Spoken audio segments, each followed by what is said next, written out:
معاہدے کے اندر میں ہر مجلس کے اندر میں ہم اپنے آپ کو محتاج بنا کر کے بٹھا رہے ہیں. یہ ہر مجلس کے اندر میں آگے بڑھ جاؤ، آگے بڑھ جاؤ، آگے بڑھ جاؤ، یہ صحیح نہیں ہے. اس لیے کہ طلب والے تو ہمیشہ آگے بڑھتے ہیں، اور جو جن کے اندر میں طلب ہوتی ہے اقل شان پھر انہیں دے دیتے ہیں. اللہ جل شان ہم سب کو توفیق دیں. اس لیے میرے دوستو بھائی بزرگوں، فرمائیے 2 دن کے اندر میں ہر مجلس میں عظمت، بصیرت اور اہمیت کے ساتھ بیٹھ کر کے جو باتیں ہمیں کہی جائیں اس کو مکمل طور پر اپنی زندگیوں کے اندر لانے کی عملی مشق کرنا. اس لیے کہ مسئلہ ہم سب کے ساتھ میرے بھائی دوستو بزرگوں دنیا کی زندگی کا نہیں ہے، مسئلہ ہم سب کے ساتھ آخرت کی زندگی کا ہے. دنیا کی زندگی تو گزر کا ہے، گزر جائے گی. تنگ دست ہے تو تنگ دستی کے ساتھ گزر جائے گی، خوشحال ہے تو خوشحالی کے ساتھ گزر جائے گی. دنیا میں ہمیشہ کسی آدمی پر میرے بھائی دوستو بزرگوں ایک حال نہیں رہتا ہے. وَتِلْكَ الْأَيَّامُ نُدَاوِلُهَا بَيْنَ النَّاسِ، بدلتے رہتے ہیں ایام. کبھی راحت ہے، کبھی تکلیف ہے، کبھی سکھ ہے، کبھی دکھ ہے، کبھی بیماری ہے، کبھی تندرستی ہے، کبھی تونگری ہے، کبھی غربت ہے، کبھی بھوک ہے، کبھی میرے بھائی دوست بزرگ انسان سیراب ہے، کبھی پیاسا ہے، کبھی سیراب ہے. تو دنیا کے اندر میں تو یہ سارا نظام ہے، دنیا کا چلتا رہتا ہے. مسئلہ ہم سب کے ساتھ آخرت کی زندگی کا ہے کہ آخرت کی زندگی ہماری بن جائے، اور آخرت کی زندگی کا بننا موقوف ہے دنیا کی زندگی پر. دنیا کی زندگی اللہ جل شانہ نے ویسے نہیں دی کھاؤ پیو کماؤ موت آئے تو مر کر کے چلے جاؤ، بلکہ دنیا کی زندگی اللہ تعالیٰ شانہ نے ہم سب کو بنانے کے لیے دی ہے. اور زندگی بنے گی میرے بھائی دوست اور بزرگوں ملک مال سے نہیں کہ صاحب جس کے پاس بہت سارا مال ہو کہ صاحب اس کی زندگی بن گئی، یہ اچھی کوٹھی اچھی حویلی والا ہے تو اس کی زندگی بن گئی، کہ صاحب اس کے اچھے کاروبار ہے کہ اس کی زندگی بن گئی. یہ زندگی بننا اس کو نہیں کہتے ہیں. زندگی بننا تو میرے بھائی دوستوں بزرگوں سکھی کھا کر کے سکھ کی زندگی، خوشحالی والی زندگی میں شٹ کریں. صحابہ بھوکے رہیں لیکن زندگی میں خوشحالیاں تھیں. بھوک نے ان کو سائل نہیں بنایا، سوال نہیں کروایا. اور بھوک کے اندر میں میرے بھائی دوست بزرگوں ناشکرے نہیں بنے ہو، بلکہ وہ جانتے تھے بھوک اللہ کی طرف سے ہے. نتیجے بھوک کی حالت میں صابر بنے، تنگ دستی میں صابر بنے، اور وسعت آئی تو شاکر بنے. اللہ نے مال دیا تو شاکر بنے. اور شکر گزاری کس کو کہتے ہیں کہ شکر گزاری یہ نہیں ہے کہ سب آدمی گھر کے کوٹھی پر اور اس کے دروازے پر ھذا من فضل ربی لکھ دیں. وہ تو ہے ہی اللہ کا فضل جس کے پاس جو کچھ ہے، ورنہ ہماری حیثیت کیا، ہماری حیثیت کیا کہ شدت بھوک کی حالت میں ایک لقمہ اگر کھانا نہ دیتا تو ہمیں کوئی شکایت نہیں تھی اللہ سے کہ اس نے کیوں کھانا نہیں دیا. رب ہیں، کھلائیں تو رب ہیں، بھوکا رکھے تو رب ہیں، مالک ہیں، دے تو مالک ہیں، نہ دے تو مالک ہیں. کوئی دعویٰ نہیں ہمارا اپنے اللہ پر. اور شدت پیاس کی حالت میں ایک گھونٹ پانی اگر وہ نہ دیتا تو ہمیں کوئی شکایت نہیں تھی اپنے اللہ سے کہ اس نے کیوں نہیں دیا. مالک ہیں، اس کی مرضی کی بات ہے. بھوک میں کیا حکمت ہو جانے، شاہی دسترخوان پہ بٹھا کر کے کیا حکمت ہو جانے، پیاس کی حالت میں رکھ کر کے کیا حکمت وہ جانتا ہے. حکیم بھی حاکم بھی ہے، حکم بھی اس کا حکمت بھی اس کی، اس کے کس حکم میں کیا حکمت ہے وہ جانتا ہے. تو زندگی میرے بھائی دوستو بزرگوں اللہ جل شانہ یہ دنیا کی زندگی کو بنانے کے لیے دی ہے. اور دنیا کی زندگی بنے گی ملک مال سے نہیں بنے گی، ملک مال سے نہیں بنے گی. یہ تو مقدر کی چیزیں ہیں جس کے متعلق حق تعالیٰ شانہ جو طے کر دیا وہ پہنچاتا ہے، ہر حال میں پہنچاتا ہے. لے تو پہنچاتا ہے، نہ لے تو پہنچاتا ہے. محنت کرے تو پہنچتا ہے اور محنت نہ کرے تو پہنچتا ہے. ابھی پچھلے دنوں کے اندر میں نے ایک جگہ پڑھا کہ یورپ کے ملک کے اندر میں کوئی نگر شیٹ کا انتقال ہوا تو اس نے وراثت کے اندر میں اپنے کتے کے نام کئی لاکھ ڈالر جمع کروائے. کتے کے نام کئی لاکھ ڈالر جمع کروائے. زندگی بننا اس کو نہیں کہتے ہیں کہ زندگی تو میرے بھائی دوستوں بزرگوں دلوں کا اطمینان نصیب ہو جائے، دلوں کے اندر میں سکون مل جائے، اور جو نعمت اللہ جل شانہ نے جس کے لیے دی ہے اور اس سے جو نفع ہے، اس کا جو مقصد ہے، وہ مقصد آدمی کا پورا ہو جائے، اس کو کہتے ہیں زندگی کا بننا. اور وہ زندگی بنے گی ایمان اور اعمال پر، ایمان اور اعمال پر، کہ ایمان کامل طور پر ہماری زندگیوں میں ہمارے اپنے اللہ کے بیچ کا معاملہ ٹھیک ہو جائے. یہ پہلی بنیادی بات. میں اللہ کا بندہ ہوں، وہ میرا مالک ہے. میں مخلوق ہوں، اس نے مجھے پیدا کیا، وہ میرا خالق ہے، اس نے مجھے پیدا کیا ہے. میرا اپنے اللہ کے بیچ کا معاملہ ٹھیک ہو جائے. پہلے میں اللہ کو پہچان لوں، وہ کون ہے، کیسا ہے، کتنی قدرت والا ہے، کیسے خزانوں والا ہے. ہمارے اپنے اللہ کے بیچ کا معاملہ ٹھیک ہو جائے. یہ پہلے بنیادی بات. جب ہمارا اور اپنے اللہ کے بیچ کا معاملہ ٹھیک ہو جائے گا تو پھر وہ ہمارا اور مخلوق کے بیچ کا معاملہ ٹھیک کر دے گا. ہمارے اور مخلوق کے بیچ کا معاملہ ٹھیک کر دے گا. اور پھر ہماری زندگی میں آئیں گے. آدمی جب تک کہ میرے بھائی دوست اور بزرگوں اس کو نہیں جانے گا، اس کو نہیں پہچانے گا، وہاں تک اس کے نہیں مانے گا. بیوی کی مانے گا، بچے کی مانے گا، قوم کی مانے گا، سماج کی مانے گا، علاقائیت رواجات کی مانے گا. سب میرا علاقہ تو یہ کہتا ہے، میرا سماج تو یہ کہتا ہے، میری برادری تو یہ کہتی ہے. لیکن اللہ کیا کہتے ہیں، نبی کیا کہتے ہیں، رسول کیا کہتے ہیں، اس کی پرواہ نہیں ہوگی. اس کو قومیت پر آئے گا، سماج پر آئے گا، علاقائیت پر آئے گا، مارکیٹ کے ماحول پر آئے گا. کہ صاحب مارکیٹ میں جھوٹ بغیر چلتا نہیں ہے تو بھی جھوٹ بولے گا، ہے نا. کہ مارکیٹ میں جھوٹ بغیر نہیں چلتا تو کوئی جھوٹ بولے گا کہ نا سچ بولو، یہ سچ میں نجات ہیں. لیکن یہ کہتا ہے نا وہ تو سچ کا زمانہ نہیں رہا. زمانہ تو سچ کا ہی ہے ہمیشہ، کہ نجات اور فلاح تو اسی پر ملے گی، چاہے حالات و ماحول کچھ بھی ہو. نجات کا ملنا اور فلاح کا ملنا موافق یا مخالف حالات یا ماحول پر نہیں ہے. وہ تو اطاعت پر ہیں کہ آدمی اطاعت پر آوے. کہ اطاعت کیا ہے مارکیٹ کی، کہ سچا تاجر بن کر کے مارکیٹ میں بیٹھے ہیں. اس لیے میرے بھائی دوست بزرگوں، فرمائے جب اللہ کو اللہ کی پہچان ہوگی، اس کا تعارف ہوگا اور اللہ اور اپنے بیچ کا معاملہ ٹھیک ہو جائے گا تو پھر یہ اللہ کی مانے گا، نبی کی مانے گا، رسول کی مانے گا، دین سنت شریعت پہ اس کی زندگی آئے گی. اس لیے میرے بھائی دوست بزرگوں، تو یہ عصر کی نماز کے بعد کا وقت ہے نا، بہت قیمتی وقت ہے. فجر کی نماز کے بعد کا وقت بہت قیمتی وقت ہے. یہ وقت فرشتوں کی تبدیلی کا وقت ہے. عامتاً ہمارے بڑے اس کے اندر فرماتے ہیں کہ آدمی اذکار مسنونہ کے ساتھ ان اوقات کو گزاریں. ویسے 24 گھنٹے کی زندگی مطلوب ہے، اس لیے کہ ہم صرف نماز میں اللہ کے بندے نہیں ہیں، اور رمضان آیا تو رمضان کے اللہ کے بندے نہیں ہیں، بلکہ 24 گھنٹے ہم اللہ کے بندے ہیں. اور اب یہ 24 گھنٹے ہم پر فرض ہیں. وما خلقت الجن والانس الا ليعبدون. 24 گھنٹے عبدیت فرض ہیں کہ اللہ کے بندے بن کر کے جیے. کہ میرا اللہ مجھ سے کیا چاہتا ہے، میرا اللہ مجھ سے کیا چاہتا ہے. یہ 24 گھنٹے فرض ہیں. مالدار ہوں تو مال کے متعلق، غریب ہوں تو غربت کے متعلق، باپ ہوں تو باپ بننے کے متعلق، اولاد ہوں تو اولاد بننے کے متعلق، شیٹ ہوں تو شیٹ بننے کے متعلق، نوکر ہوں تو نوکر کے متعلق، قوم سماج میں برادری کا آگیوان ہو تو اس کے متعلق. میرا اللہ مجھ سے کیا چاہتا ہے. یہ پہلی بات کہ ایسی زندگی گزارے گی.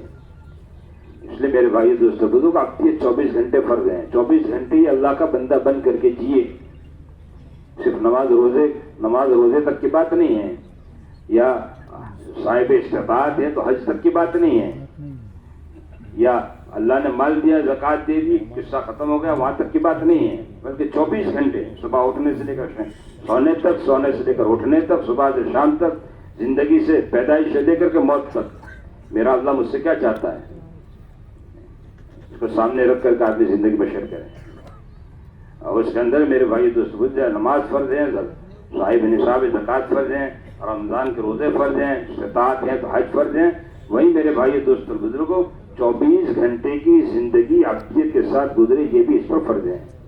میرا اللہ مجھے کس موقع پر، میرا اللہ مجھ سے کیا چاہتا ہے. اس لیے میرے بھائی دوست اور بزرگوں، عبدیت صرف نماز روزے کا نام نہیں ہے، بلکہ 24 گھنٹے کی زندگی ہماری اس پر آ جائے. اس کے لیے عصر کی نماز کے بعد کا وقت اور فجر کی نماز کے بعد کا وقت بہت قیمتی وقت ہے. ان اوقات کے اندر میں ہمارے بڑے جو تسبیحات بتاتے ہیں، جو معمولات بتاتے ہیں، اس کا ہم اہتمام کریں. یہ خالی تسبیحات برائے بیان کے لیے نہیں ہیں کہ صاحب عصر کے بعد فجر کی نماز کے بعد 6 صفات کے مذاکرے میں اس کو بیان کر دیا، یا عصر کے بعد کی مجلس میں اس کو بیان کر دیا، اس کے لیے نہیں ہے. بلکہ ہم میرے بھائی دوست بزرگ اپنی زندگی کے اندر بھی اس کو معمول بنائیں، استقامت ہو ہم پر، ہم میں، کہ جس اللہ کا کھاتا ہوں، جس اللہ کا پیتا ہوں، جس اللہ کی زمین پر رہتا ہوں، جس اللہ کے آسمان کے سائے تلے زندگی بشر کرتا ہوں، اور جس اللہ کی نعمتوں میں دن گزرتا ہے، اور جس اللہ کی نعمتوں میں راتوں کی کروٹ لیتا ہوں، اس اللہ کی یاد یکسوئی کے ساتھ ایک طرف بیٹھ کر کے استحضار کے ساتھ، کہ یہ نہیں چلتے پھرتے سبحان اللہ سبحان اللہ سبحان اللہ کر دیا، بلکہ اس کے معنی کے تصور کے ساتھ، اس کے استحضار کے ساتھ آدمی کچھ وقت ایسا نکالے کہ میں اور میرا اللہ دوسرا بیچ میں کوئی حائل نہ ہو، یکسوئی کے ساتھ، یک دھیان ہو کر کے، قبلہ رخ ہو کر کے، اس کی معرفت، اس کی پہچان کے ساتھ، اس کے ذات، اس کے صفات کے استحضار کے ساتھ تسبیحات کا اہتمام کریں. تیسرا کلمہ سبحان اللہ، الحمدللہ، لا الہ الا اللہ، اللہ اکبر، لا حول ولا قوت الا باللہ العلی العظیم، صبح شام 100 مرتبہ. کہ اس کے فضائل سینکڑوں مرتبہ اپنے زبان سے کہتے ہیں، لیکن فضائل کا استحضار ابھی تک ہمارے اندر میں نہیں آیا. ہر عمل، اس لیے تعلیم جو ہے نا، تعلیم کے حلقے سننے سنانے کے لیے نہیں ہیں. تعلیم کے حلقے تو اللہ کے وعدوں کو مستحضر کرنے کے لیے، کہ آدمی اللہ کے وعدوں پر مستحضر بن جائے، اس کا استحضار دلوں میں پیدا ہو جائے. ہر عمل کرنے سے پہلے میرا اللہ مجھے اس پر کیا دے گا، اس کا استحضار ہو. میرا اللہ مجھے اس پر کیا دے گا، سبحان اللہ کہہ رہا ہوں تو اس پر اس کا استحضار، کہ جنت کے اندر میں ایک بہت بڑا درخت اللہ جل شانہ اس پر لگا دیتے ہیں. حضور نے فرمایا تھے جنت چٹیل میدان ہے، اور اس کے پودے سبحان اللہ ہے، الحمدللہ ہے، اللہ اکبر ہیں. جنت میں تو آدمی کے اعمال کے بقدر اس کو آراستہ کیا جاتا ہے، اس کو سجایا جاتا ہے، اس کو بنایا جاتا ہے. اور جب تک بندہ اللہ کو یاد کرتا ہے، اس کی تسبیح کرتا ہے، اس کی توحید کرتا ہے، وہاں تک وہ سجائی جاتی ہے، اور اس کے اندر اس کا کام چلتا رہتا ہے. اور جب اس کی طرف سے بند ہو جاتا ہے تو وہاں بھی بند ہو جاتا ہے. کہ کیوں بند ہو گیا؟ کہ بندے کی طرف سے بند ہو گیا اس کا. اس لیے میرے بھائی دوست بزرگوں، اس کے استحضار کے ساتھ، میرا اللہ مجھے اس پر کیا دے گا، اس کے استحضار کے ساتھ ہم تسبیح پڑھے سبحان. اور فرمایا کہ یہ ہمارے اسلاف کے یہاں جو یعنی ان کے معمولات کا جو منتہا ہے، اخیر کے اندر میں اپنے مریدین کو یہ تسبیح دی جاتی ہے. وہ تسبیح تبلیغ کے اندر پہلے دن سے دی گئی، لیکن ہمیں اس کا استحضار نہیں ہے کہ اس کے ذریعے سے میرے اندر میں کیا کیفیت بنے گی. نتیجے میں اس کو سرسری سمجھا ہے، پڑھی تو کیا، نہ پڑھی تو کیا، چلتے پھرتے پڑھ لی کیا. لیکن یہ کیا اس کی حقیقت ان کے سامنے ہے کہ یہ کیوں ہے، یہ میرے علاج کے لیے ہے، میرا اندر کا علاج ہے، یہ میرے دل کا علاج ہے یہ. تو پھر وہ میرے بھائی دوست بزرگ سرسری طور پر نہیں پڑھتے ہیں، بلکہ یکسوئی کے ساتھ ایک دھیان ہو کر کے، میں اور میرا اللہ بیچ میں تیسرا کوئی حائل نہ ہو، اس طریقے سے ایک جگہ ہو کر کے یکسوئی کے ساتھ اس کا اہتمام کرتے ہیں. اس لیے پہلی تسبیح میرے بھائی دوست بزرگ تیسرے کلمے کی. دوسری تسبیح درود شریف کی. نبی برحق حضرت محمد عربی صلی اللہ علیہ وسلم پر ہم پر حق ہیں، اور وہ اس کے مستقل فضائل کہ اپنی زبانوں سے ہم بیان کرتے رہتے ہیں. اور تیسری تسبیح استغفار کی، اپنے گناہوں کے استحضار کے ساتھ. فلاں گناہ کیا، اس کو یاد کر کے فلاں گناہ کیا، زبان کا گناہ، آنکھ کا گناہ، کان کا گناہ، ہاتھ پیر کا گناہ، محفل مجلس کے گناہ، خلوت کے، جلوت کے، اس کو یاد کر کے آدمی استغفار کریں. اپنے اللہ سے معافی مانگے، اپنے اللہ سے معافی مانگے. اور پھر قرآن پاک کی تلاوت، یہ بھی اللہ کے ذکر میں سب سے بہترین ذکر قرآن پاک کی تلاوت ہے. جس ہم غافل ہیں، قرآن پاک کی تلاوت روزانہ کم سے کم ایک پارہ، اگر تو حافظ نہیں، حافظ ہے تو 3 پارے، اس کے آگے اللہ جتنی توفیق دیں. پڑھا ہوا نہیں ہو یہ کوئی عذر نہیں ہے، آدمی سیکھے. قرآن یہ تو دستور عمل ہے، زندگی گزارنے کا ایک دستور ہے، ایک قانون ہے. تو میں پڑھا ہوا نہیں ہوں کوئی عذر نہیں ہے. آدمی سیکھیں، اس کو سیکھ کر کے اس کی تلاوت کا اہتمام کریں. یہ تو اللہ کا کلام ہے. کوئی آدمی اللہ سے بات کرنا چاہے تو اس کے لیے قرآن ہے، پڑھتا جائے، اللہ سے بات کرتا جائے. سب باتیں اللہ کی بتائی ہوئی ہیں، آسمانی کتاب ہے. روزانہ میرے بھائی دوستوں بزرگوں کم سے کم ایک پارہ قرآن کی تلاوت، اور اس کے ساتھ ساتھ مصنون دعاؤں کا اہتمام، کھانے کی، پینے کی، سونے کی، اٹھنے کی. امام ابراہیم سے فرماتے ہیں کہ مصنون دعائیں انہوں نے قبولیت کا راستہ دیکھا ہوا ہے. یہ مقبول دعا ہے اللہ کے یہاں. جس موقع پر حضور نے جو دعا پڑھی یہ اللہ کے یہاں مقبول ہے، یہ اللہ کے یہاں قبول ہے. ان موقعوں کی دعاؤں کا اہتمام. لیکن عامتاً آدمی جب غافل ہوتا ہے نا تو اس موقع کو وہ دعائیں بھول جاتا ہے، یاد ہیں لیکن عمل میں نہیں ہے، اس لیے کہ غفلت ہے. یہ اللہ کی ایک ایک دعا حضور علیہ السلام نے جس موقع کی دعائیں تعلیم فرمائی ہیں، اگر اذکار مسنونہ اور دعائیں مسنونہ کا آدمی اہتمام کر لیں تو پھر اس کو کوئی کچھ کرنے کی ضرورت ہی نہیں ہے. اس کی زندگی محفوظ ہے ان دعاؤں کے درمیان میں، ان اذکار مسنونہ کے درمیان میں. نہ کوئی الا آئے گی، نہ کوئی بلا آئے گی، نہ کوئی بیمار، کچھ بھی نہیں. ہر چیز سے حفاظت ہے اس میں. کس میں؟ کہ اذکار مسنونہ جو حضور علیہ السلام نے موقع بقل کے اذکار پر تعلیم فرمائے، یا موقع محل کی دعائیں، صبح اٹھنے سے لے کر سونے تک جتنی دعائیں ہیں ان دعاؤں کا آدمی اہتمام کریں. نہیں ہے روزانہ کم از کم ایک دعا یاد کریں، اور ایک دعا یاد کر کے اس کو عملی طور پر زندگی میں لائیں. یہ مقبول دعا ہے اللہ کے یہاں. جس موقع پر جو دعا پڑھی جائے گی، جو پڑھے گا اس کے حق میں یہ قبول ہے. اور اس کے پیچھے بہت سارے برکات جو حضور علیہ الصلوۃ والتسلیم نے، حضور علیہ الصلوۃ والتسلیم نے میرے بھائی دوستوں بزرگوں اس موقع کی جو دعاؤں کے برکات بتائیں، اس کے پیچھے وہ برکات چھپے ہوئے ہیں.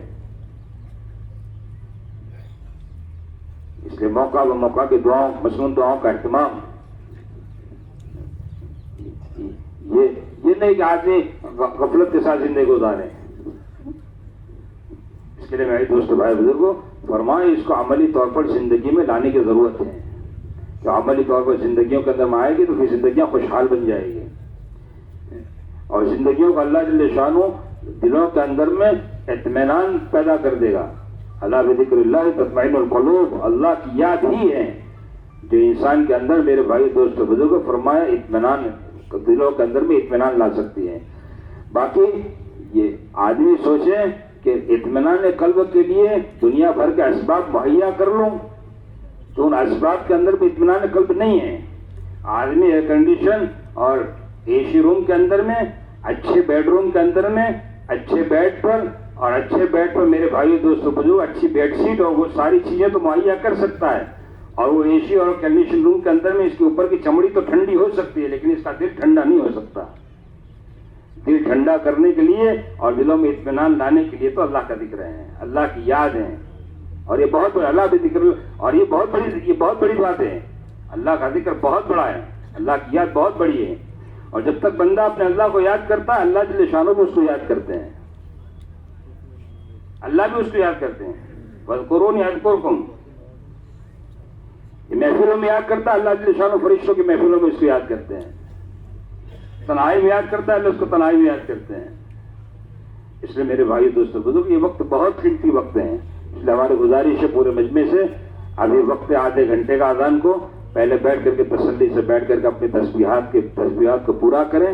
اس کے بعد میں اٹھ کر کے اپنا کھانے کا ٹکٹ لے لیں, ضروریات سے فارغ ہو لیں, اور مغرب سے پہلے پھر مکمل طور پر اپنے ضروریات سے فارغ ہو کر کے پہلے سے پہلی صفوں میں آ کر کے نماز پڑھیں.